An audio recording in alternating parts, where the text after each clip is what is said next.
In this video, I will show you how to fix and resolve some Excel options are grayed out. So to fix this problem, click on File, More, then Options. Now here click on Advanced, scroll down and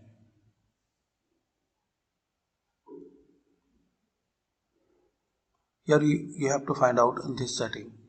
Display options for this workbook. So select all. If anything is selected, so you have to select all. Then click on OK. Now restart, reopen your Excel. So this is the way you can try to resolve this problem. Thanks for watching.